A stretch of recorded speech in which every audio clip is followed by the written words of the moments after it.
En Côte d'Ivoire, l'UNFPA, à l'instar d'autres partenaires, accompagne le ministère de la Santé, de l'Hygiène publique et de la couverture maladie universelle dans ses efforts d'inverser la courbe des décès maternels évitables. C'est ainsi que le nombre de décès maternels évitables, qui était de 614 décès maternels pour 100 000 naissances vivantes en 2021, est passé à 385 décès maternels pour 100 000 naissances vivantes. Cette tendance positive de la réduction des décès maternels évitables est la résultante d'investissements au niveau du renforcement du réseau des soins obstétricaux et néonataux d'urgence SONU et des initiatives de mobilisation sociale et d'offres de services de planification familiale à l'endroit des femmes et des jeunes. Larissa Dandji a bénéficié d'un programme de renforcement des capacités dans le cadre des activités du réseau SONU.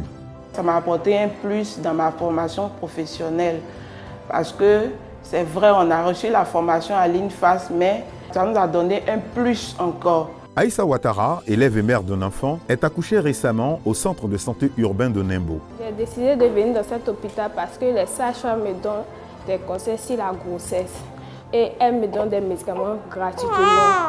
Elles me donnent des moustiquaires aussi pour que je dors en bas. Les activités du réseau SONU ont permis de renforcer 219 établissements sanitaires en matériel, en coaching des prestataires et de renforcer les capacités des communautés à l'utilisation des services SONU-PF et de renforcer la coordination et le suivi-évaluation des interventions.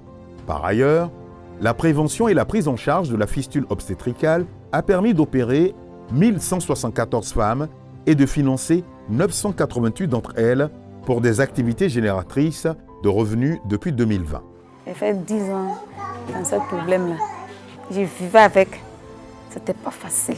Après la guérison, on nous a appelés à l'IBF. On a demandé qu'est-ce qu'on veut faire dans la vie, qu'est-ce qu'on veut vendre. Bon, comme moi, je suis une commerçante, on est partis ensemble. On allait faire des achats pour me donner. Donc aujourd'hui, ça va très bien.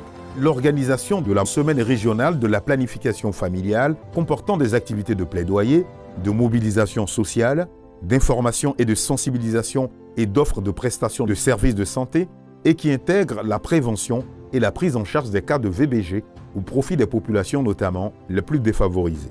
Les semaines régionales de planification familiale ont permis entre autres de toucher 77 819 personnes par l'utilisation de méthodes contraceptives modernes par 33 815 personnes et de 2347 femmes en dépistage de lésions précancéreuses du col de l'utérus et la consultation juridique de 158 femmes dans le cadre de la prise en charge des cas de violence basés sur le genre. L'UNFPA envisage de maintenir ce cap pour qu'aucune femme ne meure en donnant la vie, pour que les besoins des femmes et des jeunes en planification soient satisfaits et pour qu'aucune femme ne soit victime de violences basées sur le genre, le mariage d'enfants et d'excision.